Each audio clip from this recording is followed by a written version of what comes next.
Expedientes.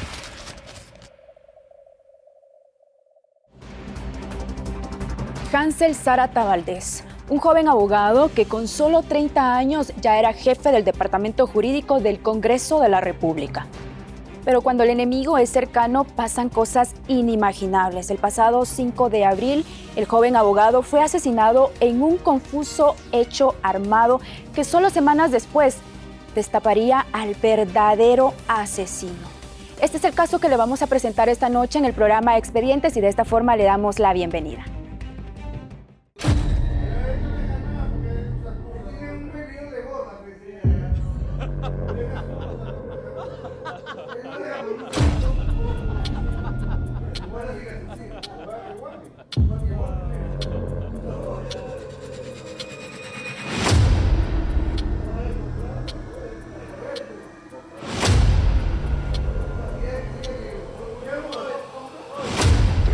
Tranquilo, guarda eso.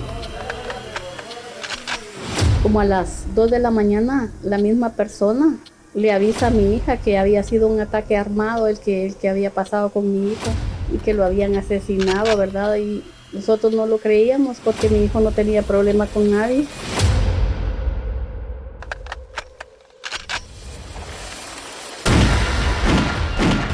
La madrugada del 5 de abril, la familia Zárate Valdés recibió una llamada que les cambiaría la vida para siempre. Hansel Ernesto, el segundo de 3 hermanos, padre, abogado y jefe del Departamento de Gestión Legal del Congreso, habría sido asesinado en un confuso ataque armado registrado en el interior del estacionamiento de un centro comercial en la zona 16 de la ciudad. Había muchas versiones de que había sido un ataque directo, que había sido una balacera, que habían sido tiros que llegaron de repente, tantas cosas, ¿verdad?, que se dijeron y pues al final nosotros lo menos que nos imaginamos fue que haya sido la persona que fue, ¿verdad? El presunto responsable de darle muerte a su hijo era un viejo conocido. Allí comenzó el viacrucis para esta familia. Tranquilo, guarda eso.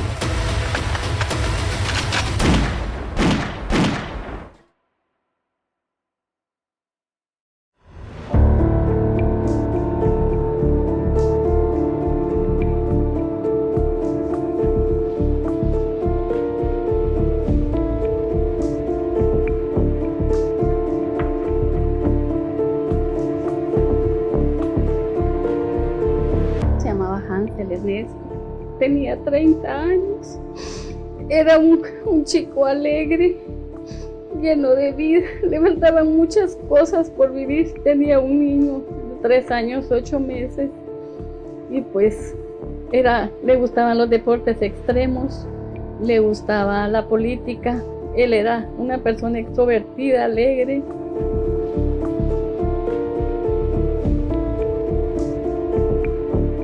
A raíz del 5 de abril vino a cambiarnos la vida totalmente y siento yo de que ese día el último suspiro de él fue pensando en su hijo porque él daba la vida, él luchó hasta último momento por su hijo. Así lo recuerdan, como el más noble y justo de la familia. Desde niño se interesó por el derecho, soñaba con ser abogado. De los mejores recuerda a su mamá, doña Sandra Valdés. Él era una persona que trataba siempre a todo mundo bien, especialmente a mí, ¿verdad? Era un hijo que después de que mi esposo falleció, pues él se había quedado a cargo de todos nosotros. Durante su carrera profesional conoció a Carlos Fernando García Rubio, su mejor amigo, colega, ex viceministro de Gobernación y quien sería el responsable de quitarle la vida según la tesis que maneja el ente investigador. Él sigue negando de que él haya sido, no me dice, no me mira así como con soberbia, como mira a todo el mundo y no me dice nada. Y pues yo lo que quisiera es que me dijera por qué, ¿verdad? Por ejemplo, el bebé y yo pues necesitamos esa respuesta, que él nos diga por qué lo hizo, ¿verdad? Si fue alguien que le pagó, si a él le nació hacerlo, ¿verdad? Eso es lo que queremos saber, por qué lo hizo, ¿verdad?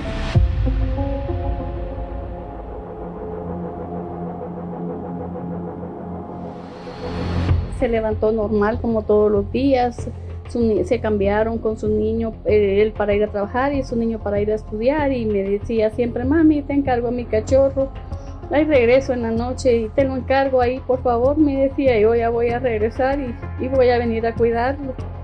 Y pues así pasó el día y ahí estuvo preguntándome y saludando al bebé en videollamada. La noche del viernes 4 de abril, lo que comenzó como una cena entre amigos, terminó en una verdadera tragedia. Y en la noche, pues, le avisó a mi hija de que lo habían invitado a cenar en Cayalá y él ya venía y como que se regresó. En la misma convivencia estaba Carlos Fernando García. Al finalizar la reunión, ambos amigos caminaron hacia el parqueo del centro comercial. Allí fue donde sucedió todo. Para suerte de la fiscalía, una cámara de seguridad captó los momentos previos al crimen. ¿Qué pasó? De conformidad con lo que establece o con los medios de investigación que ha recopilado el Ministerio Público, lo que sucede es que había un grupo de amigos, ¿verdad?, que se excedieron de tragos. El reloj marcaba la 1 de la madrugada del sábado 5 de abril. La cámara de videovigilancia muestra a los amigos Hansel y Carlos avanzar en su vehículo y en ese momento se dirigían hacia la salida del parqueo, donde curiosamente se registraba un hecho armado aislado. Hay un hecho confuso, ¿verdad?, de otro hecho armado, pero ese es un hecho independiente a lo que pasó con ellos. Sí, ellos escucharon disparos, ¿verdad?, y se ponen en alerta, ¿verdad?, pero pues habían dos personas que acababan de disparar segundos atrás dentro del mismo parqueo, lo cual provoca que ellos estén en alerta. Se para la par de ellos y eran amigos. Y pues lo que revelan los videos es que ellos charlaron, ¿verdad? Ellos charlaron los del carro con ellos. Se ve cómo se regresa el señor Hansel, ¿verdad?, a su vehículo. Él tenía su arma en la mano, ellos acababan de escuchar disparos. Digamos que estaba el ambiente bastante tenso en ese momento. Luego de una breve conversación, Hansel decide regresar a su vehículo, pero en ese momento cae al suelo tras recibir un disparo en la espalda. Segundos después, Carlos García levanta las manos y se acerca a darle auxilio a su amigo. Este sería el inicio de un incidente con sabor a traición para la familia Zárata Valdés. Y cuando Hansel venía de regreso, pues hay otra vez disparos. Y digamos, dentro de la confusión de quién era qué o de dónde venían los disparos, lo que revelan los medios de investigación es de que pues dispararon hacia una dirección y lastimosamente pues Hansel estaba en medio.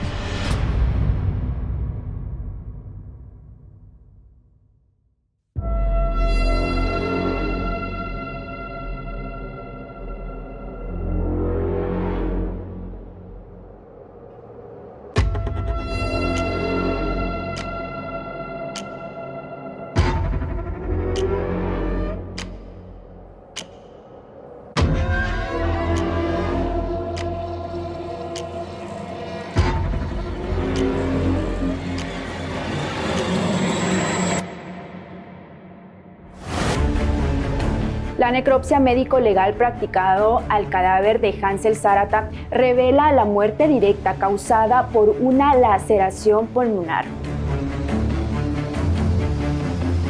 Hay una de las balas que impacta en la espalda de Hansel, entra por la espalda de él, del lado izquierdo, y sale por el pecho. Una sola bala, ¿verdad? La bala le atraviesa los dos pulmones y le fractura la sexta vértebra, si no estoy mal, ¿verdad? Lo que provoca que Hansel se desplome y fallezca, ¿verdad? Pues hasta el momento lo que ha recopilado el Ministerio Público es esa secuencia, ¿verdad?, de indicios que van posicionando a cada quien en un lugar, en el lugar de los hechos, y lastimosamente pues donde están los cascabillos del señor Carlos García. Cuando se analiza la trayectoria de la bala, todo coloca donde él estaba posicionado, la trayectoria de la bala se dirige hacia donde estaba Hansel, ¿verdad? Y es por eso que el Ministerio Público presenta acusación por homicidio en contra del señor Carlos Fernando García Rubio. pero habían seguridad, ¿verdad? Habían personas que brindaban seguridad y habían personas involucradas en otros vehículos, ¿verdad? Dentro de su momento o dentro de su investigación, el Ministerio Público decide qué iba a separar por otro proceso y qué iba a dejar dentro de lo que competía a la muerte de Hansel. Aunque el hoy sindicado niega las acusaciones en su contra, existe el testimonio de uno de los guardaespaldas quien relata que, al escucharse varias detonaciones, vio a Carlos García Rubio sacar un arma de fuego y disparar en dirección a los vehículos involucrados. Va a ser algo bien importante y es determinar que toda persona es inocente hasta que no se le demuestre, ¿verdad? Entonces, partiendo de esa base, el Ministerio Público ha recabado muy importante, a mi punto de vista, como abogado director, el dictamen, los dictámenes del INASIF, ¿verdad? El dictamen médico legal que establece cuáles son las causas de muerte, ¿verdad? Ese dictamen es el que marca la trayectoria de la bala, ¿verdad? Dónde entró la bala, cuál es la herida de entrada, cuál es la herida de salida, de dónde viene, ¿verdad? Esa bala, marcando esa trayectoria de la bala, pues de dónde pudo haber salido. Como él fue el que le habló a mi hija, ¿verdad? Pero no sé en qué tono le habrá hablado, pero él le habló a ella y mi hija me avisó a mí, inmediatamente nos fuimos, él le pedía perdón a mi hija en la escena cuando nosotros llegamos y nosotros con mi hija no entendíamos por qué él pedía perdón y decía de que no lo había cuidado bien, que él debió haberlo cuidado mejor. Y pues no nos pasó jamás por la mente, ¿verdad? Que había sido esa persona la que pues le quitó la vida a mi hijo, ¿verdad?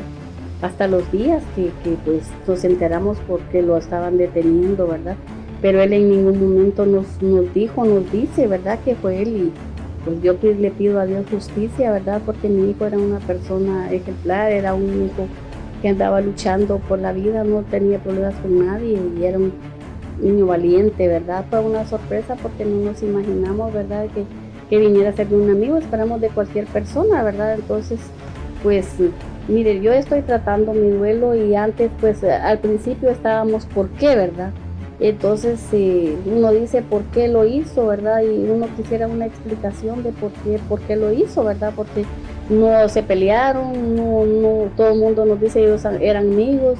Incluso donde estaban en la discoteca antes de salir, que lo que pasó, ellos estaban abrazándose, sonriendo, bailando y 5 minutos después me le dispara por la espalda, ¿verdad? Y eso se determinó por los cascabillos, ¿verdad? Los casquillos de las armas de a quién correspondían en ese lugar de donde supuestamente salió la bala. Algo muy importante también son, pues, ya como le comenté, las pocas cámaras de vigilancia, ¿verdad? Que habían, los fotogramas para poder determinar cuadro por cuadro qué sucedió. Y muy importante los testimonios, ¿verdad? Los testimonios que vienen a ser una parte referencial muy importante para el proceso, ¿verdad? Las personas que estuvieron o que vieron, que son los que dijeron qué pasó. El informe balístico emitido por el Instituto Nacional de Ciencias Forenses, al que este programa tuvo acceso, corrobora que el trayecto del disparo coincide con el ángulo y la ubicación donde García Rubio se encontraba el día del incidente. Es decir que, para el ente investigador, la bala tuvo que haber salido del arma de fuego del hoy sindicado. El análisis de la línea de la trayectoria balística, la cual nos orienta a una posición de disparo, determina que es compatible de haberse realizado el disparo, ubicado el cañón de la boca del arma de fuego en un rango de 9 a .920 metros de distancia en forma lateral, y el tirador en un radio de 20 centímetros. Respecto a la última posición de la persona del nombre Hansel Ernesto Zarata Valdés, al momento de haberse percutido del arma de fuego. El análisis también señala que, según el dictamen parcial de la necropsia y la posición del momento de haberse percutido el disparo del arma de fuego, orientan a un tirador estando en la posición de pie. Inicialmente pues la necropsia, ¿verdad? Del informe del médico que hizo esa necropsia especifica las causas de muerte, especifica en dónde encontraron precisamente pues las lesiones, ¿verdad?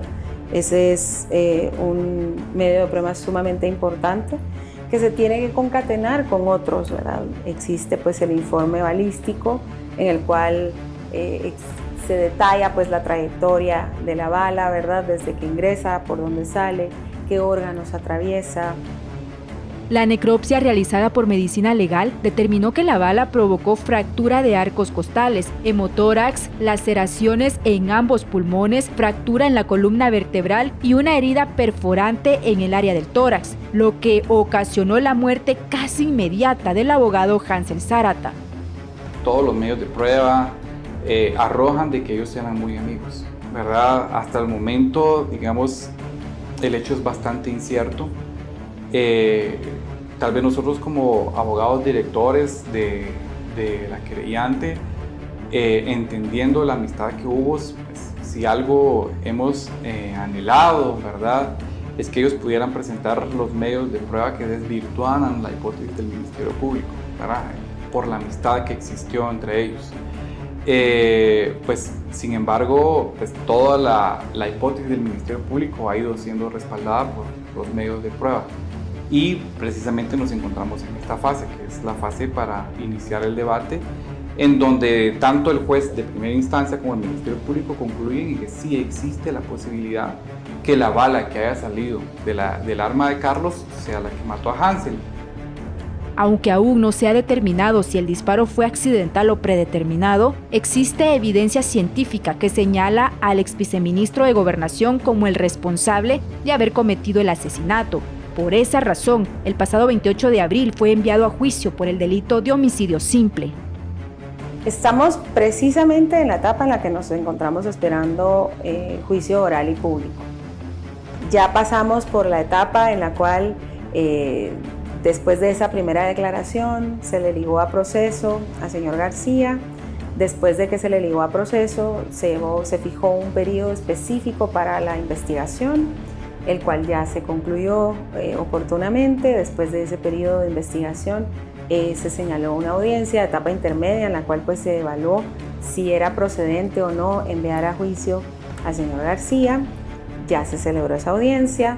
Posteriormente se celebra la audiencia de ofrecimiento de prueba, en la cual se determina o en la cual se ofrecen precisamente todos los medios de prueba que se van a diligenciar en el debate. Ese es el único momento que se tiene para que tanto defensa como Ministerio Público y querellantes puedan ofrecer todos los medios de prueba que se vayan a diligenciar en el debate.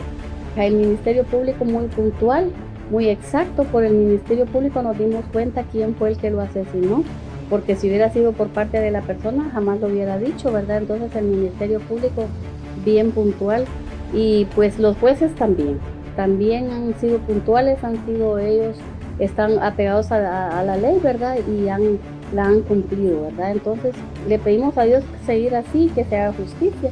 Como madre es lo que pido, ¿verdad? Que se haga justicia, pues no para estar tranquila, sino que para mi corazón y para que él descanse en paz, ¿verdad?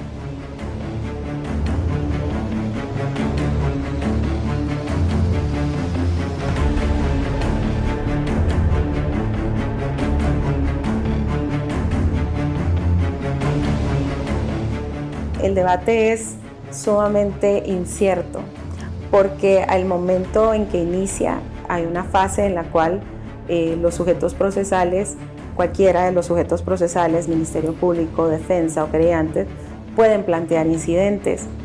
Pudiera ser, y estamos creyendo, ¿verdad?, como parte de la preparación para ese debate, que ellos pudieran intentar plantear ellos, me refiero a la defensa del señor García, pudieran intentar plantear algún incidente tendiente a demostrar que no había o que no concurren los elementos de homicidio y que sí pudiera darse los del homicidio en estado de emoción violenta.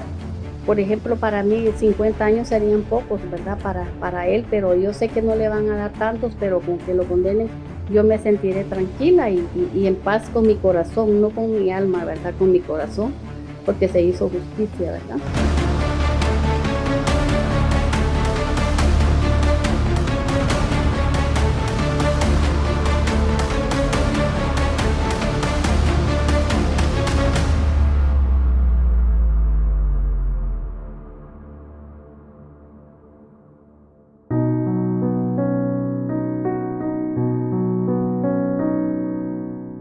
Este crudo relato pone en manifiesto el dolor de una madre que durante más de 5 meses lleva consigo el duelo de un hijo que siempre veló por el bienestar de su familia.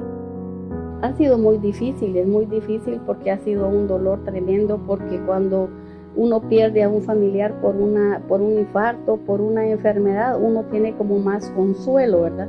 Entonces cuando viene esta situación y viene el bebé y pregunta todos los días, pregunta que a qué horas va a venir. Al principio decía que a qué horas va a venir, que lo fuéramos a traer, y pues gracias a Dios hemos recibido terapia con una tanatóloga los dos y nos ha ayudado mucho al bebé y a mí, porque el bebé pregunta todos los días, lo espera, y pues ahorita ya él está aceptando de que su papá está en el cielo.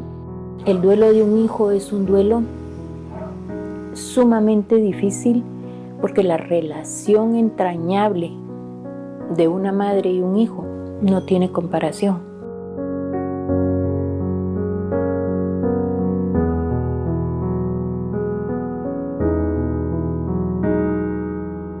Todo el mundo que me ha hablado, me ha escrito, me han demostrado todo el cariño que le tenían a mi hijo, el respeto.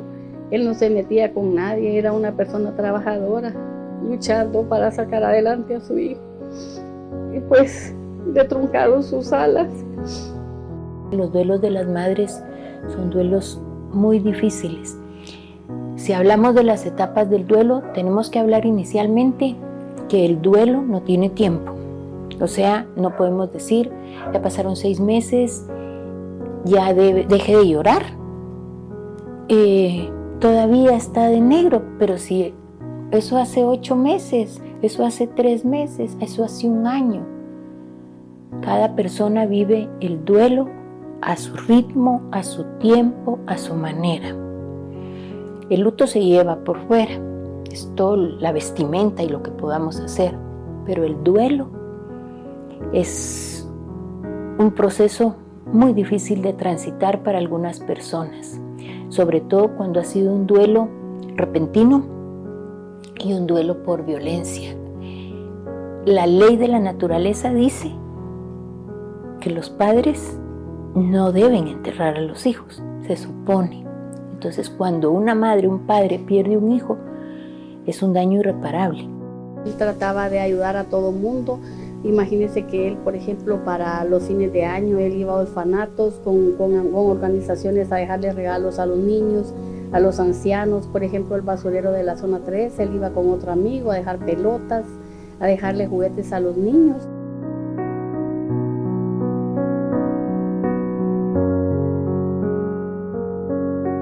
Vamos luchando por salir y llegar un poquito a la luz y a la paz después de un dolor tan intenso. Y hay momentos en que estamos bien, pero de pronto nos recordamos, hay un aniversario. El primer año es dificilísimo con los aniversarios. ¿Por qué? Porque viene el cumpleaños del fallecido, vienen nuestros cumpleaños, vienen los cumpleaños de los demás familiares. ¿Y qué sucede? Entonces no está. Pues velar porque él esté bien, porque crezca sano, seguir con sus terapias psicológicas para que lo ayuden a sanar su dolor que lleva, ¿verdad? Y igual manera que sea un profesional como mi hijo y inculcarle valores, ¿verdad? Respeto hacia las personas. La vida sigue para todos, posiblemente para mí se detuvo, pero vamos a seguir adelante. Por el bebé tenemos que seguir adelante, ¿verdad? El bebé de mis hijos también me necesitan, entonces tenemos que seguir. Mientras el juicio llega, Carlos García Rubio se encuentra recluido en el centro carcelario Mariscal Zavala, y en casa de Hansel hay un niño de solo 3 años que a diario pregunta por papá, por ese hombre que en algún momento fue su amigo, su héroe, la persona que siempre lo amó, cuidó y lo protegió. Hoy solo le guarda recuerdos. Bonitos recuerdos de un abogado que un día soñó con ser diputado.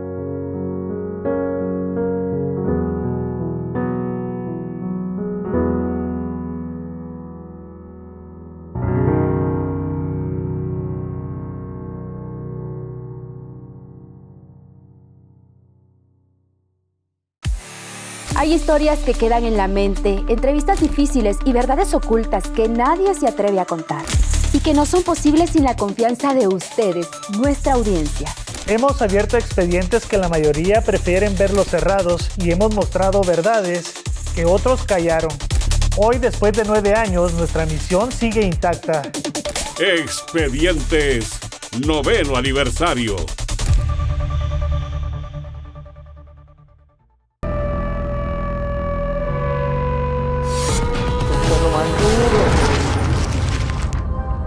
Expedientes.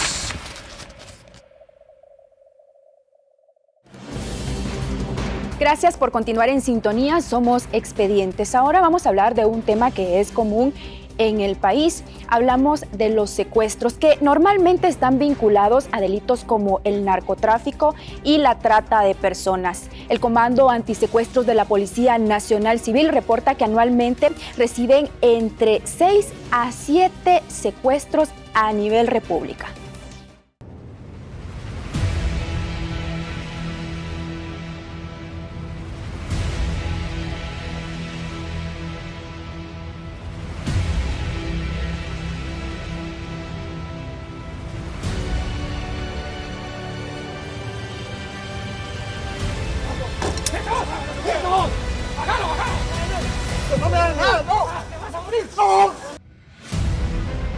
Víctor Hugo es un hombre que vive en el corazón de la ciudad de Guatemala, licenciado en Administración de Empresas, esposo, padre, abuelo, propietario de negocios a los que les ha dedicado toda una vida.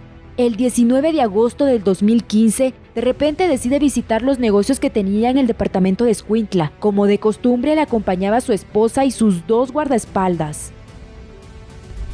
Yo venía de Escuintla hacia la capital. Entré allí a Matitlán y paró un carro enfrente, a la par una moto. Por las circunstancias no pude rebasarlos. Se bajaron unas personas, empezaron a disparar hacia mi carro. Me bajé porque yo andaba con guardaespaldas, portaba guardaespaldas, pero cuando me bajo para ver que ellos actuaran, ellos lo que habían hecho fue salir huyendo. Y quedó neutralizado por sus secuestradores. Mis secuestradores, por decir algo, vienen, me meten al vehículo en el que ellos andaban, me llevan alrededor de 1 hora, me anduvieron cargando en su vehículo, pero desde que ingresé al carro, ellos me pusieron una capucha en la cabeza, me amarraron con unas cintas hacia atrás, con mis manos hacia atrás, y me llevan. No sabía hacia dónde. Anduvieron ellos dando vueltas, me imagino, en algún sector X. Al fin pararon adentro de un garage que habían abierto para entrar a una casa. Me meten a un cuarto y me dijeron de que a ellos les habían pagado por matar. Pero viendo las circunstancias, que preferían el secuestro, que mi familia pagara el dinero, y después de haber recibido el dinero me iban a matar. No, por favor. No me mates. Era un momento en el que no imaginaba que alguien pudiera planear y cometer un secuestro tan despiadado. Inicialmente creía que todo se trataba de una broma, pero con el paso del tiempo, su cautiverio cambió de rumbo. En el momento que ellos me ingresaron al carro, me habían pegado un cachazo, considero yo, con un arma, en la parte de mi cabeza. Sangré demasiado en ese momento porque soy hipertenso. Pero al estar ya ahí en ese lugar, yo pensé que era solo una broma, que tal vez algunos amigos habían bromeado conmigo. Pensé que era un sueño, una pesadilla, que ahí iba a despertar y tú ibas a estar en la normalidad. De acuerdo con Víctor Hugo, la suma que los secuestradores pedían para liberarlo ascendía a 3 millones de quetzales. Juan Carlos, mira pues, aquí tenemos a tu hermano. queremos 3 millones de quetzales. Cuidadito y vas con la policía, porque te lo vamos a entregar en pedacitos. ¿Estás escuchando? Algo que ni vendiendo todo lo que teníamos podíamos alcanzar a eso. Entran esas personas y los que me habían secuestrado me empiezan a insultar, me dan de patadas, me queman, me apagan sus cigarros en mis brazos, en mis manos, me insultan y me dicen de que están esperando de que mi familia pague el secuestro.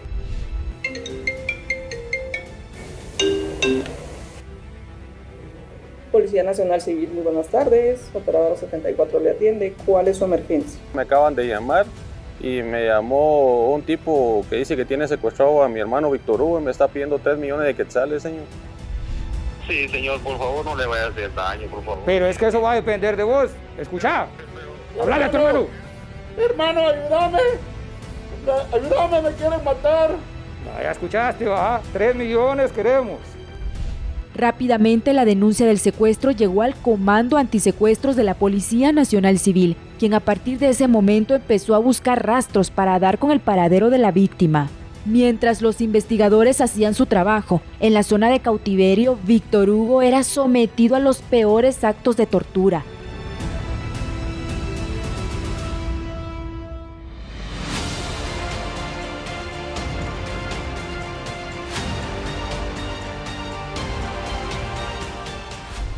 Ellos me decían siempre de que yo no valía nada, que mi familia no quería pagar y si no pagaban, pues ellos lo que iban a hacer era matarme. Siempre le decían a uno, vos quédate aquí y si oí la palabra policía, le metes un balazo a este porque los muertos no hablan. Algo que pues me dolía mucho porque yo decía, considero no haber sido malo, considero ser un buen patrón, pero ¿por qué me estará pasando esto? En ese lugar oscuro y desolado pasó las peores 96 horas de su vida. Me decían ellos, mira, no nos vas a pedir agua, no nos vas a pedir comida porque no te vamos a dar. Y ellos entraban nuevamente, me pedían datos como información de mi familia, información de cuánto tenían, cuántas cuentas teníamos nosotros. Y yo le decía, no tengo cuentas, no manejo mucho dinero, porque yo quería como considerar qué tanto sabían ellos de mi persona. El secuestro, lo caracteriza específicamente es que casi siempre dentro de la estructura criminal que se dedican al secuestro hay un familiar o un conocido íntimo que reconoce la capacidad económica de la persona, reconoce que tiene cuentas bancarias, que tiene propiedades ya sea físicas o inmobiliarias y con las cuales puede tomar de ellas cuenta para poder obviamente ser canjeadas por su propia vida. En eso sí existen estadísticas y son lamentables en las cuales muchas personas han sido secuestradas por nexos que tienen con la propia familia porque conocen o amigos porque conocen de su capacidad económica y de respuesta que puedan tener de inmediata de poder cumplir con un rescate. Ellos lo que hacían era apagar sus cigarros en mis brazos, en mis manos, como para castigarme o que yo hablara, yo dijera alguna palabra que a ellos les interesara. Y eso pues me dolía, sí, sentía yo mucho coraje, pero yo siempre le pedía a Dios de que me liberara.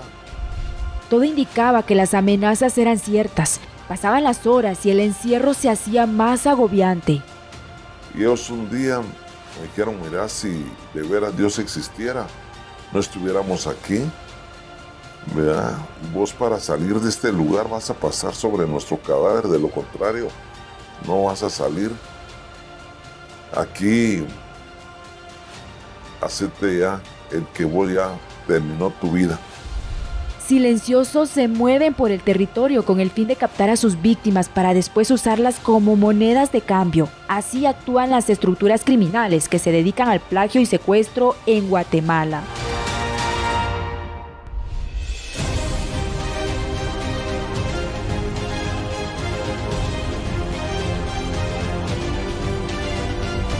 El comportamiento del plagio secuestro en Guatemala ha venido en disminución gracias al trabajo que se ha hecho en conjunto con Ministerio Público y todas las capacidades que se han obtenido por parte de este comando, con cursos en el extranjero, tanto como en Colombia, Chile, Estados Unidos, Francia, y las capacidades que se han obtenido se han puesto en práctica y eso ha ayudado a minimizar el plagio secuestro acá en Guatemala. En promedio, esta unidad de la Policía Nacional Civil reporta al año 7 secuestros reales. Pero también, aunado a eso, hemos prácticamente desarticulado 8 bandas, 8 estructuras de plagio secuestro, que nos ha llevado a la captura de varios integrantes a nivel nacional. El secuestro real, pues lo vamos a ir identificando en el proceso de la negociación según la forma de interceptación, el requerimiento que sea inmediato, ¿verdad? En un secuestro real no vamos a tener oportunistas que otras personas se vayan a estar otorgando el secuestro, sino que va a ser de inmediato la negociación y de esa manera podemos nosotros determinar que estamos ante un secuestro real. Para cometer el delito del secuestro hay que cometer otros delitos que también son necesarios. Si no, no se podría llevar a cabo o ejecutar la acción de tomar a esta persona a la fuerza y pedir dinero a cambio. Por ejemplo, tiene que haber asociación ilícita. ¿Qué es asociación ilícita? Que varios nos ponemos de acuerdo para poder ser cada uno desempeñar un rol dentro del secuestro. Alguien que vigila, alguien que ubica la dirección, momento, lugar. Hay un seguimiento que se le hace a las personas. Hay otra persona que dispone del domicilio o el lugar donde la persona va a estar presuntamente escondida mientras se logra el canje por el dinero y la vida de la persona. Tiene que haber otra persona que es la encargada de lograr la comunicación con la familia para pedir el dinero. O sea, estamos hablando de que mínimo tiene que haber de 4 a 5 a 6 personas y cada uno desempeña un rol diferente dentro de la estructura. Lo más importante como investigadores del Comando Antisecuestros es de que la víctima regrese sana y salva a su hogar, al seno de su hogar, en el tiempo menos posible. El tiempo es vital en un secuestro porque cada minuto que pasa aumenta el riesgo de que la víctima sea asesinada. Llegaban ellos, me decían, tu familia dice que solo les dan una cantidad, pero eso es muy poco para nosotros. Y por esa razón no te podemos liberar. Pero si mañana no nos dan el dinero, eso era día domingo, el día, me dijeron, si mañana lunes no nos dan el dinero, te vamos a matar. Solo decís que estás bien, me dijeron. Si decís más, te vamos a pegar. Y ellos me pusieron el teléfono, mi hermano me habla y me dice, ¿cómo estás? Me dice, bien, le digo. Y me quitaron el teléfono nuevamente. Ya lo escuchaste, está vivo, le dijeron. Y se fueron. Y yo dije, bueno, por lo menos mi hermano sabe que está vivo. Escucha, hablale a tu hermano. Hermano, ayúdame. Ayúdame, me quieren matar. Yo les dije, miren, si me llegan a matar, por favor, tírenme aunque sea en una banqueta, en un lugar donde mi familia me encuentre. Y todavía quieres que se te cumplan tus deseos, me dijeron. 5 días después, la tortura parecía llegar a su fin.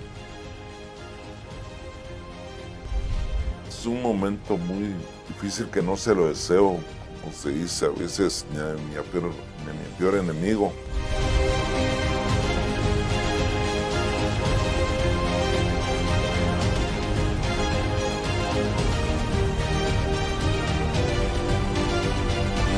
La negociación para liberarlo estaba avanzando. 50,000 quetzales se habrían pactado como adelanto para entregarlo con vida. Nuevamente el otro día llegan y abren la puerta, dijeron, ya nos dieron un dinero pero dicen de que hasta mañana miércoles nos van a dar el resto. Mira, vamos a matar a este ahorita. Y yo les dije, no muchachas, y mi hermano les dijo que mañana les va a dar el resto. Él se lo va a dar. Él les va a cumplir. Cállate, Messi. Cállate porque de aquí no vas a salir vivo. El secuestro del empresario estaba a punto de convertirse en un cruel asesinato. El tiempo se agotaba, pero lo que nadie esperaba era que uno de los 4 responsables de cometer el hecho tuviera nombre y apellido conocido. Sí, el enemigo siempre estuvo cerca.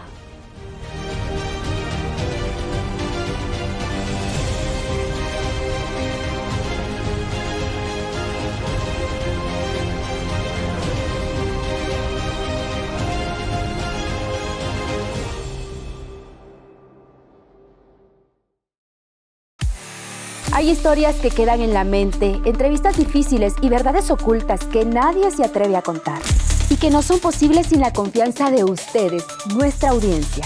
Hemos abierto expedientes que la mayoría prefieren verlos cerrados y hemos mostrado verdades que otros callaron. Hoy, después de 9 años, nuestra misión sigue intacta. Expedientes 9º aniversario.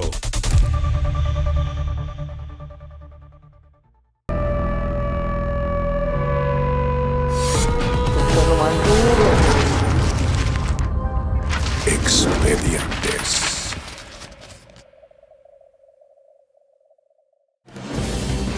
Luego de 5 días, el cautiverio parecía llegar a su fin tras montarse un operativo policial que dejaría la liberación de la víctima y la muerte de 4 secuestradores. Pero para sorpresa de todos, el enemigo siempre estuvo cerca. Veamos el desenlace de esta historia.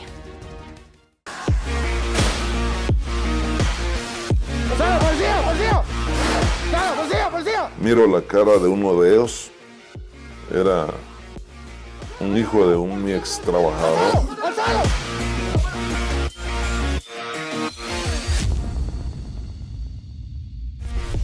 Para los investigadores del Comando Antisecuestros pronto habría rescate. Después de 5 días, finalmente lograron rastrear la guarida de los secuestradores. El operativo estaba por comenzar.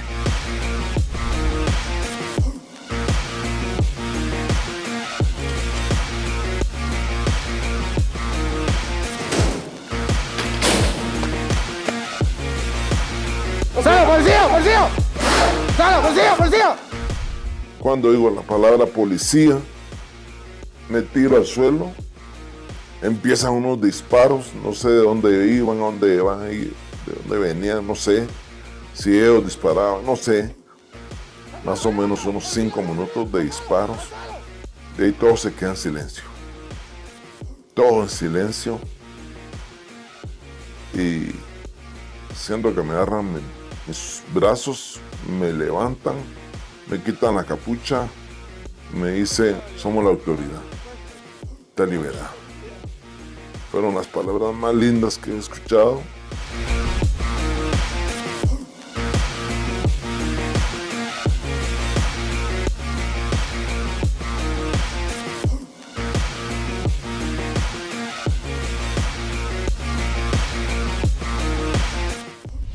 Lamentablemente, tuve que pasar sobre el cadáver de esos 4 jóvenes.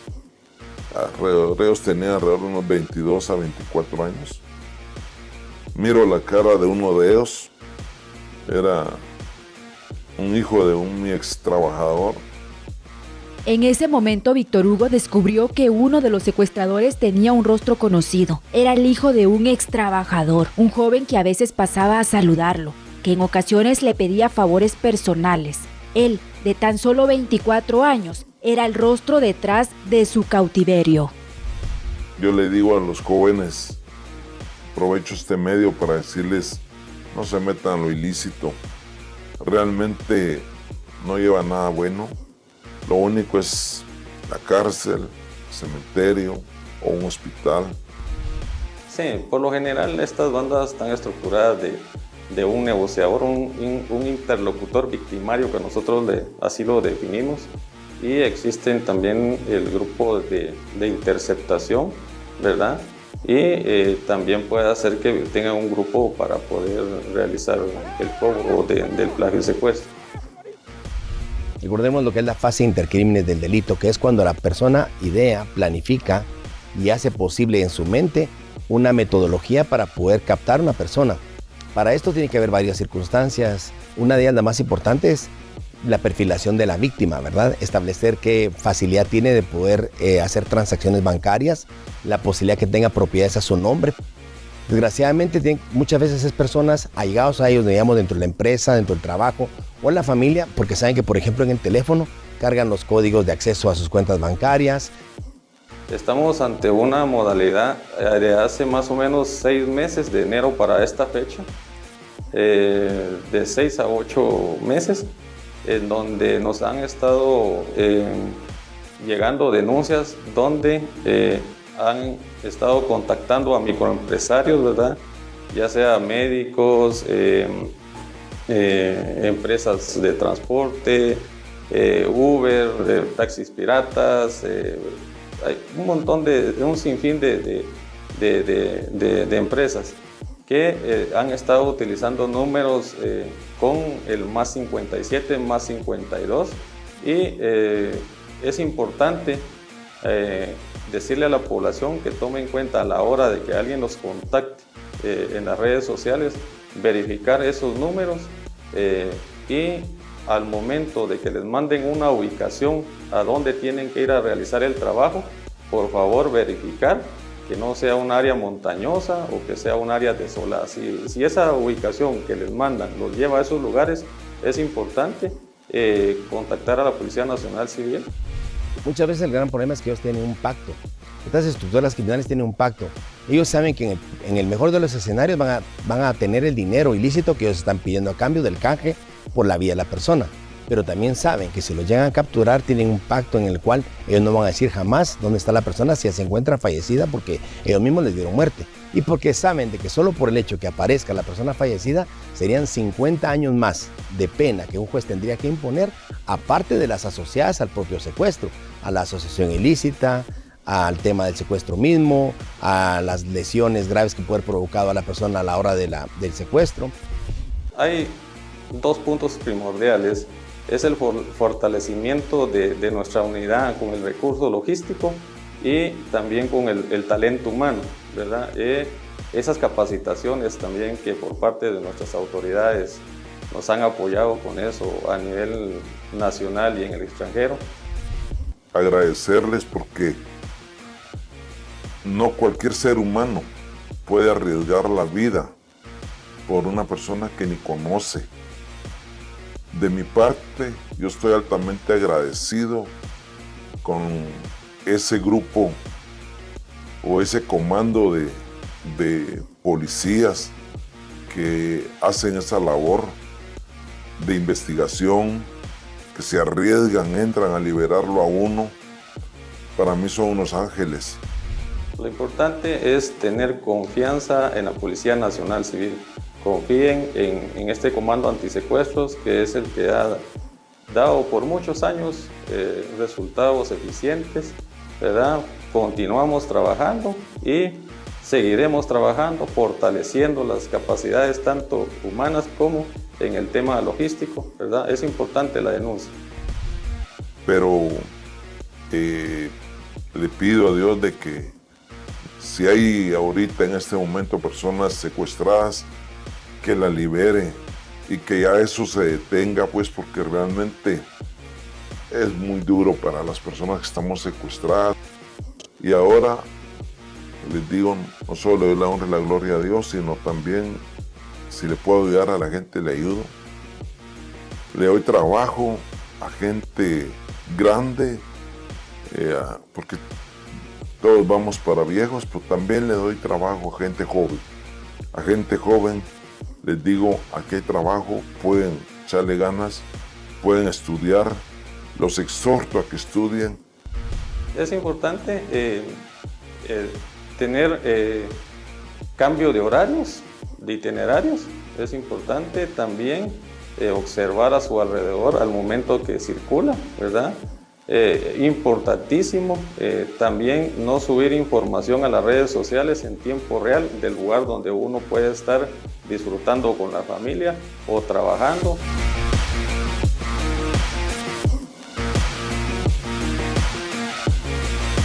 ¡Alzalo! ¡Policía Nacional Civil! ¡Alzalo! ¡Alzalo! Bienvenido a la libertad, comandos de secuestros. Véngase.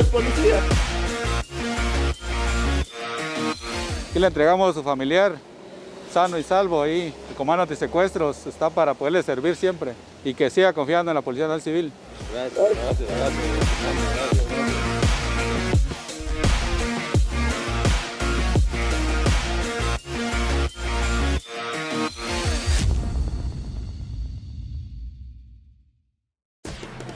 El Comando Antisecuestros de la Policía Nacional Civil tiene más de 20 años de operar en el país y dentro de sus investigaciones más recientes se encuentra el secuestro de una niña de solo 9 años en un sector del departamento de Chimaltenango. Tras días de investigación, finalmente el pasado 17 de septiembre el Comando Antisecuestros de la Policía Nacional Civil logró la liberación de la niña y capturó a 2 familiares de la víctima. De esta forma terminamos el programa de esta noche, esperando como siempre que la próxima semana nos acompañe en un programa más de Expedientes. Que descanse. Muy buenas noches. Hay historias que quedan en la mente, entrevistas difíciles y verdades ocultas que nadie se atreve a contar y que no son posibles sin la confianza de ustedes, nuestra audiencia. Hemos abierto expedientes que la mayoría prefieren verlos cerrados y hemos mostrado verdades que otros callaron. Hoy, después de 9 años, nuestra misión sigue intacta. Expedientes, 9º aniversario.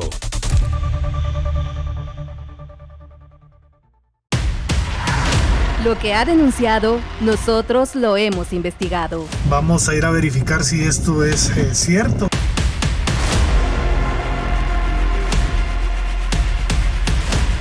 El sobreponerse al miedo es parte de buscar libertad. A la gran pucha.